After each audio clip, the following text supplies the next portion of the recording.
दिल्ली के मौसम ने ना जबरदस्त बीमार कर दिया था, तो 2 दिन आप लोगों से मुलाकात नहीं हो पाई। कैसे हैं आप सब? अगर बदलते मौसम और पोल्यूशन की मार झेल रहे हैं तो इसे लाइटली मत लीजिएगा, डॉक्टर को दिखा ही लीजिएगा। चलिए आगे बढ़ते हैं। 2 दिन पहले दिल्ली यूनिवर्सिटी के एक स्टूडेंट ने मुझे फोन किया। वो काफी परेशान थे। उन्होंने बताया कि दिल्ली यूनिवर्सिटी में एमए पॉलिटिकल के मार्कशीट में बहुत सारी गलतियां हैं। रिजल्ट में ज्यादातर स्टूडेंट्स को फेल कर दिया गया है और कईयों को एग्जाम देने के बावजूद एब्सेंट मार्क कर दिया गया। इसे लेकर 200 से ज्यादा छात्र प्रोटेस्ट कर रहे हैं। क्या है पूरा मामला, चलिए जानते हैं। नमस्कार, मेरा नाम है मानसी समाधिया और आप देख रहे हैं रंगरूट शो।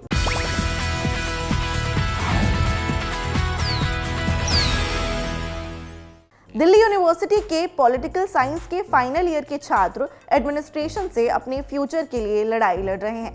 हुआ यूं कि एमए पॉलिटिकल साइंस के फाइनल सेमेस्टर का रिजल्ट 12 सितंबर को आया। इस रिजल्ट को देखकर छात्रों के पैरों तले जमीन खसक गई, क्योंकि इस रिजल्ट में कई सारे छात्रों को फेल कर दिया गया था और कई ऐसे छात्रों को अनुपस्थित बताया गया जो दरअसल पेपर देने पहुंचे थे। रिसेंटली ये जून में हमने अपने एग्जाम दिए हैं masters political science honours final semester के दिल्ली यूनिवर्सिटी से।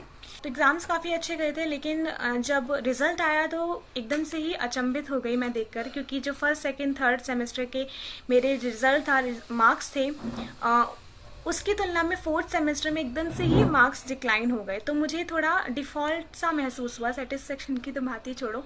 इस बार हमारे मार्क्स में त्रुटियां हुई हैं और लगभग 200 से भी ज़्यादा बच्चे स्ट्राइक पर हैं 12 तारीख के बाद से, जब से मार्क्स का रिजल्ट घोषित किया गया था। हमारा रिजल्ट 12 सितंबर 2022 को घोषित किया गया था और मैक्सिमम से ज़्यादा बच्चों को 5 GRPT स्कोर 5 ग्रेड पॉइंट दिया गया इंडिविजुअल सब्जेक्ट्स में। अब वहाँ पे गड़बड़ियाँ हुई थी, इस रिगार्डिंग हमने डिपार्टमेंट को 16 सितंबर 2022 को उनको अवगत कराया था। छात्रों की माने तो उन्हें पूरा यकीन है कि रिजल्ट में गड़बड़ हुई है।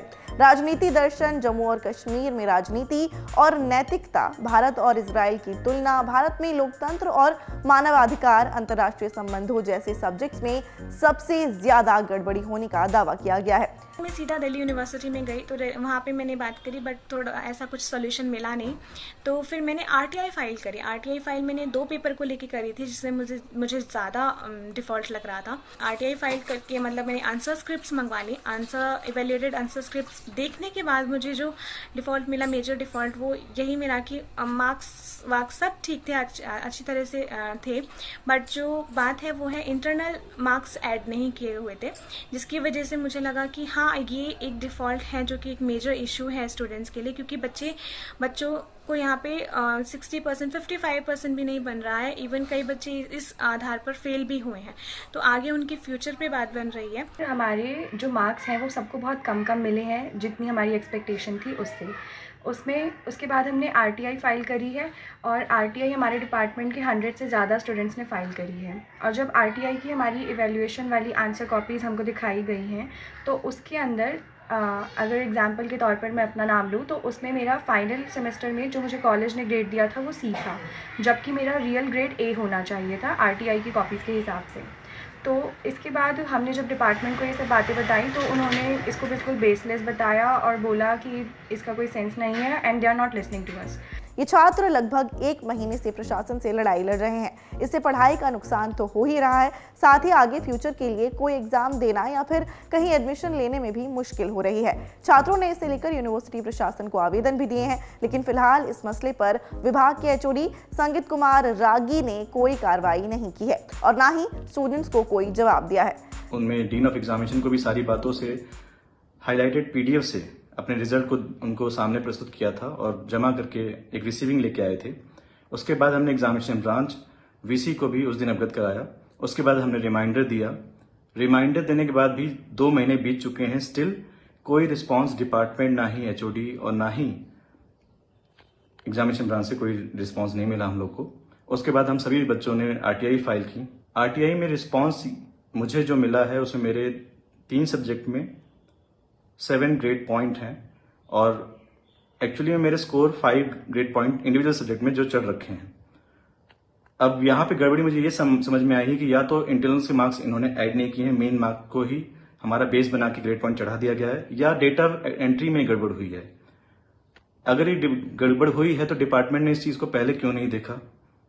इन पे भी सवाल उठने चाहिए इस रिगार्डिंग, क्योंकि ये गड़बड़ियां बच्चों के एक्चुअली फ्यूचर डिसाइड कर रही हैं। अलग अलग स्टेट्स में नेट जीआरएफ के स्कोर्स आते हैं, किसी बच्चों की 54 पे परसेंटाइल रुक जा रही है, किसी के 60% क्रॉस नहीं हो पा रहा है, क्योंकि कई हद तक जाके वो असिस्टेंट प्रोफेसर में या प्रोफेसर लाइन में उनको दिक्कत करेगा। और पीजीटी टीजीटी के एग्जाम्स होते हैं, उसमें भी स्टिल मेरिट की रिक्वायर्ड होती है, फॉरेन एडमिशंस में भी मेरिट्स की रिक्वायर्ड होती है, और जो डिफेंस के एग्जाम्स होते हैं उसमें भी मेरिट बेस्ड रिक्वायर्ड होती है। तो हम ये चाहते हैं कि डिपार्टमेंट इसको संज्ञान में ले और मामले पे कार्रवाई की जाए, जिससे सभी बच्चों का निस्तारण समय पे किया जा सके।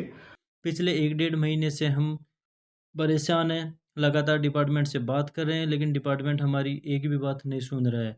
इससे हमारा नुकसान ये हो रहा है कि असिस्टेंट प्रोफेसर, पीएचडी और नेट जीआरएफ की एलिजिबिलिटी क्राइटेरिया से हम बाहर हो रहे हैं।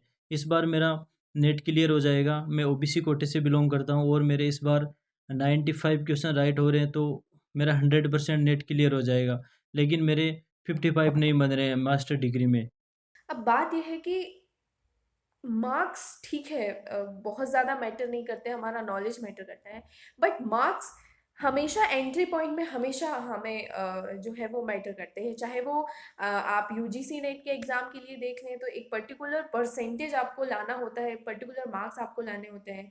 फॉरेन यूनिवर्सिटी में आपको एडमिशन चाहिए तो उसके लिए भी एक एलिजिबिलिटी क्राइटेरिया होता है।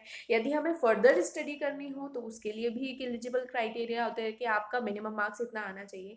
तो ऐसे में हम अच्छे स्टूडेंट होते हुए भी हम जो है एलिजिबिलिटी क्राइटेरिया पूरा ना कर पाने के कारण हम भविष्य में अपने तय अनुसार उद्देश्यों को नहीं कर सकते, या हम फॉरेन यूनिवर्सिटी में एडमिशन नहीं ले सकते, या फिर हम नेट जीआरएफ क्लियर करने के बाद भी हमारे जो है वो मिनिमम क्राइटेरिया पूरा नहीं हो पा रहा।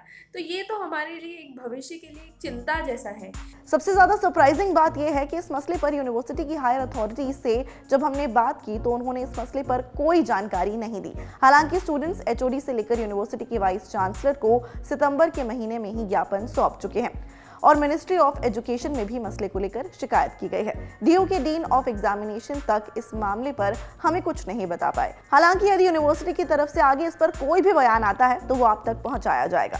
छात्र अब री इवैल्यूएशन की मांग कर रहे हैं और वो चाहते हैं कि इस पर 3 सदस्यीय बोर्ड समिति का पैनल गठित किया जाए और किसी अन्य प्रोफेसर द्वारा पेपर्स की जांच कराई जाए। आज रंगरूट शो में इतना ही। अपना ख्याल रखिए। अपने मुद्दों के बारे में हमें कमेंट्स के जरिए जरूर बताइए। शुक्रिया। देखते रहिए रंगरूट। आपके ज्ञान की गहराई नापने के लिए आ गई है ललन टॉप क्विज। मौके पर दो जवाब और मौके पर ही पाओ इनाम। सोमवार से शुक्रवार रात 9 बजे सिर्फ ललन टॉप ऐप पर। याद रखो कक्का की बात जो कही गई है नॉलेज पर हाल लगाओ हाल फायदा, दे लगाओ का फायदा। तो फटाक से डाउनलोड करो ललन टॉप ऐप और आ जाओ 9 बजे क्विज खेलने के लिए हमारे साथ।